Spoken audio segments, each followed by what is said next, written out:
ان کی تعلیمات ان ہستیوں کے خلاف ہے، ان کا کردار ان کے خلاف ہے، ان کی نماز ان کے خلاف ہے، ان کا کلمہ ان کے خلاف ہے، ان کا حج ان کے خلاف ہے، ان کا عمرہ ان کے خلاف ہے، ان کا قرآن ان کے خلاف ہے، حتیٰ کہ ان کی ایک ایک عبادت ان کے خلاف ہے۔ جب ہر چیز ان کے خلاف ہے، انہوں نے دین کو الگ کر دیا، اذان کو الگ کر دیا۔ آج بہت سارے لوگ ان کا نام لے کر دنیا کو گمراہ کرنے کے مترادف ہیں، ان کا نام لے کر دنیا کو گمراہ کر رہے ہیں۔ آپ کو میں عجیب طرز کی بات سناتا ہوں کہ آج جو سینہ کوبی کرنے والے ہیں وہ بھی اپنے آپ کو رضوی لکھتے ہیں۔ کیوں لکھتے ہیں؟ انہوں نے سوچا حالانکہ وہ نہ رضوی لکھنے کے قابل ہیں، نہ حسینی لکھنے کے قابل ہیں، نہ حسنی لکھنے کے قابل ہیں، اور نہ علوی لکھنے کے قابل ہیں کہ وہ کہیں کہ ہم تو علی کو مانتے ہیں علوی لکھیں، حسن کو مانتے ہیں حسنی لکھیں، حسین کو مانتے ہیں تو حسینی لکھیں۔ ان کو یہ لکھنے کا کوئی حق نہیں ہے، اس لیے کہ ان کی تعلیمات ان ہستیوں کے خلاف ہے، ان کا کردار ان کے خلاف ہے، ان کی نماز ان کے خلاف ہے، ان کا کلمہ ان کے خلاف ہے، ان کا حج ان کے خلاف ہے، ان کا عمرہ ان کے خلاف ہے، ان کا قرآن ان کے خلاف ہے، حتیٰ کہ ان کی ایک ایک عبادت ان کے خلاف ہے۔ جب ہر چیز ان کے خلاف ہے، انہوں نے دین کو الگ کر دیا، اذان کو الگ کر دیا، کلمے کو الگ کر دیا، مسلمانوں سے ہر چیز کو جدا کر دیا، تو یہ کہاں ہے؟ کہاں کہ یہ مومن ہے، اور کہاں ان کی غیرت یہ گوارا کرتی ہے کہ یہ ان کا نام لیں؟ حضرت امام حسن رضی اللہ تعالیٰ عنہ نے جب حضرت امیر معاویہ سے صلح کر لی، بیعت کر لی اور ان کے حق میں دستبردار ہو گئے، تو اس کے بعد امام حسن رضی اللہ تعالیٰ عنہ جب ان جو کہتے تھے کہ ہم امام حضرت علی کے شیعہ ہیں، ہم امام حسن کے شیعہ ہیں، تو جب حضرت حسن رضی اللہ تعالیٰ عنہ ایسے شیعوں کے گھر کے قریب میں سے گزرتے تھے تو رب کائنات کی قسم البدایہ والنہایہ نے پوری تفصیل لکھی ہے کہ امام حسن کو یہ برا بلا کہا کرتے تھے، امام حسن کی تعریف نہیں کیا کرتے تھے۔ کیوں نہیں کرتے تھے؟ کہ امام حسن نے امیر معاویہ کے ساتھ صلح کیوں کی ہے۔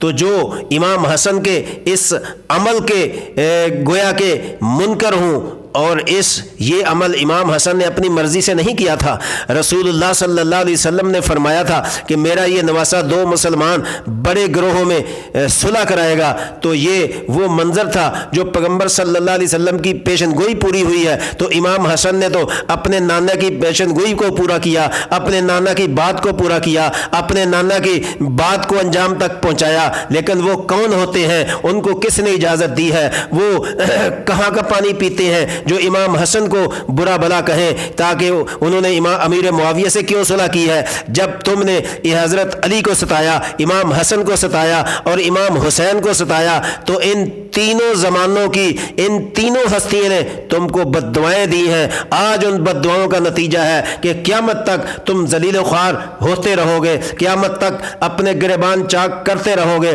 قیامت تک اپنا سینہ پھاڑتے رہو گے، اور قیامت تک ان کی بد دعائیں تمہارے ساتھ رہیں گی۔ اس لیے ان کا حسن و حسین رضی اللہ عنہما کے ساتھ کوئی تعلق اور واسطہ نہیں ہے۔ تو سامعین، ان ہستیوں کا ذکر کرنا ہمارے لیے تو مشعل راہ ہے، ہم تو سعادت سمجھتے ہیں، ہم تو اپنی نجات سمجھتے ہیں، اور ہر صحابی نے نبی کریم صلی اللہ علیہ وسلم کی زندگی میں اور آپ کی زندگی کے بعد ان کا ادب احترام کرنے میں کوئی کسر نہیں چھوڑی۔ تم کہتے ہو کہ ابو بکر دشمن تھا، ابو بکر رضی اللہ تعالیٰ عنہ امام حسن رضی اللہ عنہ کو گود میں اٹھاتے اور حضرت علی سے فرماتے کہ علی یہ تو تمہارے جیسا نہیں ہے تمہارا بیٹا، اس کی شکل تو رسول اللہ سے ملتی ہے۔ تو کیوں نہ شکل ملے کہ پیغمبر صلی اللہ علیہ وسلم نے فرمایا پیشانی کے بالوں سے لے کر ناف تک امام حسن اللہ کے نبی کے مشابہ ہے، اور ناف سے لے کر پاؤں کے ناخن تک امام حسین نبی کے مشابہ ہے۔ تو صحابہ کیا کرتے تھے؟ اللہ کے پیغمبر صلی اللہ علیہ وسلم کے دنیا سے جانے کے بعد امام حسن کو اور امام حسن کو جب دیکھ لیتے تھے تو کہتے تھے کہ ہم نے رسول اللہ کی زیارت کر لی ہے۔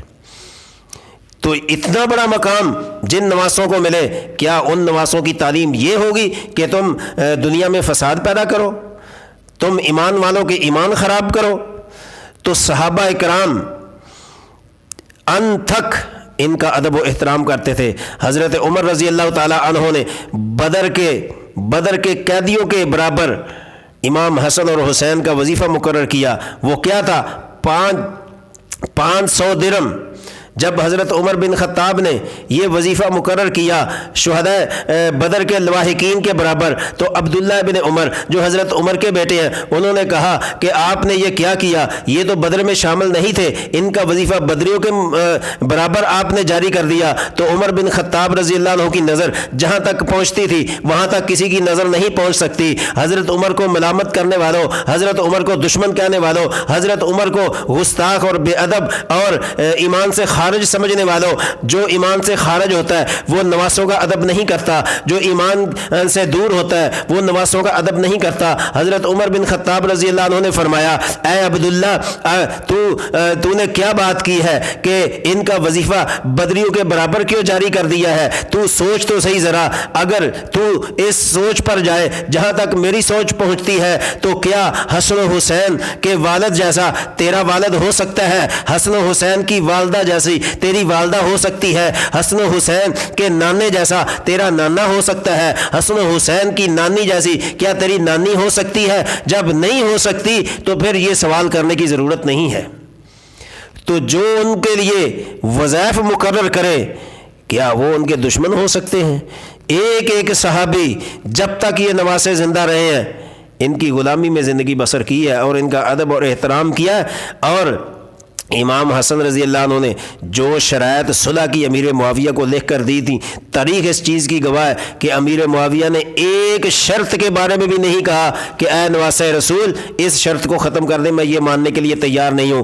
ہو بہو من و عن جو شرائط امام حسن نے لکھی تھی انہی شرائط پر امیر معاویہ نے ان سے صلح کی اور ایک شرط کا بھی انکار نہیں کیا۔ اور پھر جتنی شرائط تھی ساری زندگی امیر معاویہ رضی اللہ تعالیٰ عنہ نے ان شرائط کا پاس کیا ہے۔ کیوں؟ کہ یہ نواسہ رسول صلی اللہ علیہ وسلم ہے۔ تو میں یہ کہہ رہا تھا آج یہ رضوی لکھتے ہیں، رضوی لکھنے کا ان کو کیا حق ہے؟ یہ تو حضرت پیران پیر کو نہیں مانتے، حضرت پیران پیر کی تعلیمات کو تسلیم نہیں کرتے، حضرت غوث جیلانی کی تعلیمات سے اختلاف کرتے ہیں۔ تو حضرت غوث جیلانی سے جو اختلاف کرے کیا وہ رضوی ہو سکتا ہے؟ کیوں انکار کرتے ہیں؟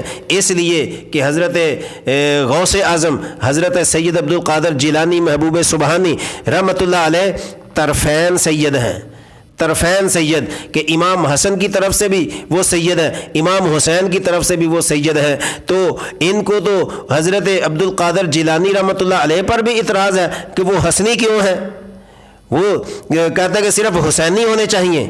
تو اس لیے یہ رضوی اس لیے ان کو لکھنے کی نوبت آئی ہے تاکہ جو اہل سنت والجماعت حنفی بریلوی مسلک کے وہ بھی ان کے ساتھ مل جائیں۔ یاد رکھو تمہارے ان کاموں سے مسلمان تمہارے ساتھ نہیں ملنے لگے، اس لیے کہ تم نے تعلیمات دینیہ کا انکار کیا ہے، تم نے اس کلمے کا انکار کیا ہے جو نبی صلی اللہ علیہ وسلم سے اور صحابہ اکرام سے اور اہل بیت عظام سے چلتا آ رہا ہے اور قیامت تک یہ چلتا رہے گا، تم نے اس کلمے کے ساتھ اختلاف کیا ہے۔ تو لہٰذا میری یہ گزارش ہے تمام اہل اسلام سے کہ 10 محرم کو ان کا کوئی تماشا دیکھنے کے لیے کوئی مسلمان باہر نہ نکلے۔ ہاں آپ اہل سنت والجماعت کی جہاں امام حسین کے نام کی محفل کی جا رہی ہو، امام حسین کی شہادت بیان کی جا رہی ہو، امام حسن کا ذکر ہو، حضرت علی کا ذکر ہو، حضرت فاطمہ کا ذکر ہو، نبی علیہ السلام کے صحابہ کا ذکر ہو، اسلام کا ذکر ہو، آپ اس محفل میں جائیے، وہاں جانا آپ کے لیے نجات ہوگا اور اس میں جانا آپ کے لیے جو ہے گناہ کبیرہ ہوگا۔ اللہ تعالیٰ ہر مسلمان کو عمل